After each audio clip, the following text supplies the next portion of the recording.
오늘의 큐티 말씀은 사도행전 9장 1절부터 19절 상반절입니다. 제목 사울을 만나러 오신 예수님. 먼저 앞뒤 문맥을 살펴보겠습니다. 사도행전 7장에서 스데반의 설교가 나옵니다. 유대인들은 스데반이 하나님과 모세를 무시했다고 하며 거짓 증인까지 세웁니다. 거짓 고소를 당한 스데반은 자기를 변호하기보다는 복음을 전하는 데 더 열정적인 시간을 쏟습니다. 스데반의 설교를 들은 유대인들은 마음이 찔리긴 찔렸지만 회개하기보다는 도리어 스데반을 돌로 던져 죽입니다. 첫 순교자가 나오는 그 순간에도 사울은 있었습니다. 빌립이 사마리아에서 복음을 전하였고 사도들이 이 소식을 듣고 베드로와 요한을 사마리아로 보냅니다. 가서 그들을 위해 기도하자 성령이 임하였습니다. 빌립이 가사로 가서 에디오피아 내시에게 복음을 전하고 성령의 이끌림에 의해 또 다른 곳에서 복음을 전하게 됩니다. 스데반 순교로 인해 예루살렘 교회에 큰 박해가 일어났습니다. 교인들이 흩어지면 자연스레 복음도 퍼지게 됩니다. 예루살렘 교인들이 북쪽으로 도망가게 되자 사울도 사마리아를 지나서 더 북쪽으로 이동하게 되는데 다마스커스까지 따라와서 붙잡으려고 합니다. 그런데 여기에서 사울은 예수님을 만나게 됩니다. 오늘 말씀에 아나니아라는 사람이 등장합니다. 이 사람은 다마스커스에 살고 있는 제자입니다. 우리는 초대교회의 모습을 보면서 또 한 명의 아나니아를 보았습니다. 탐욕이 넘쳐 결국 죽음에 이르게 된 삽비라의 남편 아나니아였습니다. 스데반의 순교로 예루살렘 교회에 박해가 일어났고 많은 교인들이 뿔뿔이 흩어졌습니다. 그 가운데서도 사마리아에 하나님의 말씀이 전해지고 세례도 받고 성령도 임합니다. 북쪽으로 도망간 교인들을 찾기 위해 사울은 대제사장의 공문을 가지고 다메섹으로 향합니다. 다메섹에 가까이 이르렀을 때 하늘로부터 밝은 빛이 사울을 둘러 비추면서 음성이 들렸습니다. 바로 예수님께서 사울을 찾아오신 것입니다. 예수님은 아나니아에게 사울을 찾아가서 그를 위해 기도하라고 하십니다. 다메섹의 교인들을 붙잡으려고 사울이 왔다는 소문이 나 있는 터라 아나니아도 마음은 편치 않았습니다. 그러나 아나니아는 사울을 찾아 기도해 주었고 사울은 시력을 회복하게 됩니다. 사울도 세례를 받고 예수님을 믿고 따르는 교인이 됩니다. 문단을 나눠보겠습니다. 1절부터 9절은 예수님을 만나게 된 사울, 10절부터 19절 상반절은 사울의 회심. 1절에 보면 사울에 대한 이러한 모습과 소문이 이미 주변에 많이 퍼져 있었던 것을 알 수 있습니다. 다메섹의 아나니아는 사울이 예루살렘에 있는 성도들에게 적지 않은 해를 끼쳤다고 말하고 있습니다. 2절에 보면 누가 언제 어떤 방식으로 다메섹까지 복음을 전했는지 알 수는 없습니다. 아마도 예루살렘 교회 박해 때문에 흩어진 성도들이 갔을 수도 있고 성령 강림 사건 때 먼 곳에서 찾아온 유대인들이 개종하여 복음을 전했을 수도 있습니다. 대제사장이 사울에게 추천장을 써주었지만 어디까지나 대제사장은 유대 중심 지역을 넘어서까지 사법적 권한을 행사할 수는 없습니다. 사울이 핍박하려는 대상은 예수 그리스도가 아니라 그분을 따르는 제자들, 성도들입니다. 그런데 결정적으로 예수 그리스도를 만나게 됩니다. 예수 그리스도를 믿는 성도들을 주의 제자라고 표현하였고 또 그 도를 믿는 사람이라고도 표현하고 있습니다. 3절에 보면 사울이 길을 떠나 다메섹에 가까이 이르렀을 때 갑자기 하늘로부터 밝은 환한 빛이 사울을 둘러 비추었습니다. 사울이 예수님을 만나는 장면 3절부터 8절은 자신의 고백으로 이루어지고 있는데 대제사장과 증인들 앞에서 소개하고 있고 아그리빠 왕 앞에서도 자신이 예수님을 만난 경위를 설명하고 있습니다. 9장과 22장 또는 26장은 시간적으로 약 20년의 공백이 있습니다. 바울은 자신이 회심했던 기억을 떠올리면서 설명을 하는데 약간의 차이가 있습니다. 그리고 고린도전서 15장 8절에서도 자기 자신에게 보이셨다고 고백하고 있습니다. 6절에 보면 박해하던 사울이 할 일은 무엇일까요? 바로 16절에 나옵니다. 예수님께서 아나니아에게 말씀하신 내용입니다.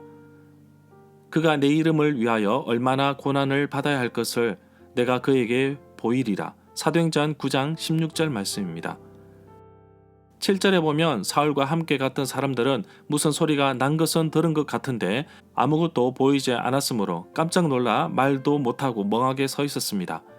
20년이 지난 시점 사도행전 26장에서 바울은 자신의 회심 사건을 회상하면서 그때가 정오 낮 12시가 되었다고 말하였고 해보다 밝은 빛이 자신뿐만 아니라 함께 동행하는 동료들에게도 비추었다고 고백하고 있습니다. 이 내용은 사도행전 26장 6절부터 16절에 나옵니다. 동행했던 동료들은 깜짝 놀라 멍하게 서 있었다고 말하고 있지만 사도행전 26장 14절에서는 모두 땅에 엎드려졌다고 말하고 있습니다. 8절부터 9절에 보면 사울이 땅에서 일어나 눈을 떴으나 아무것도 볼 수가 없었습니다. 그래서 사람들이 그의 손을 끌어 다메섹으로 데리고 갔습니다. 사울은 사흘 동안 앞을 보지 못한 상태에서 먹지도 않고 마시지도 않았습니다. 10절에 보면 다메섹에 아나니아라는 제자가 등장합니다. 바울은 자신의 회심 사건을 다시 회상하면서 아나니아를 향하여 유대인들에게 칭찬을 듣는 사람이라고 표현하고 있습니다. 율법에 충실하였던 유대인 출신 그리스도인입니다. 11절에 보면 주님께서 아나니아에게 일어나 직가 고등길이라고 부르는 거리로 가서 유다의 집에서 사울이라는 다소 사람을 찾으라고 하십니다. 사울이 지금 기도하고 있다고 하시는데 직가는 고대 다메섹의 대표적인 거리입니다. 동서로 관통하는 도로입니다. 12절에 보면 실제로 사울에게 안수하는 장면은 17절에 나옵니다. 아나니아는 사울에게 예수님이 자신에게 보이셨다고 말하고 있습니다. 13절에 보면 사울의 모습을 9장 1절부터 2절에서 자세하게 설명하고 있습니다. 여전히 살기가 등등하였다는 문구에서 알 수 있듯이 작정하고 교인들을 잡으려고 한 것을 볼 수 있습니다. 예수 그리스도를 믿는 그리스도인들을 성도라고 표현하고 있습니다. 14절에 보면 아나니아의 고백은 사실입니다. 사울도 대제사장의 공문을 가지고 다메섹으로 왔던 것입니다. 예수 그리스도를 따르는 사람을 잡아 결박하였던 것에 비해 14절에서는 주의 이름을 부르는 사람이 대상이 되었습니다. 결국 박해를 받는 사람은 이제부터 자신의 믿음을 고백하는 자가 되었고 이 고백으로 인한 고난도 넘어야 했습니다. 15절에 보면 아나니아에게 사울을 소개하고 있는데 이방 사람들과 여러 왕들과 이스라엘 백성 앞에서 나의 이름을 전하도록 선택된 나의 택한 그릇이라고 하십니다. 택한 그릇에서 그릇은 도구로 번역할 수 있습니다. 바울은 자기 자신이 특별한 목적을 가지고 부르심을 받았다고 고백하고 있습니다. 이 내용은 갈라디아서 1장 15절부터 16절에 나옵니다.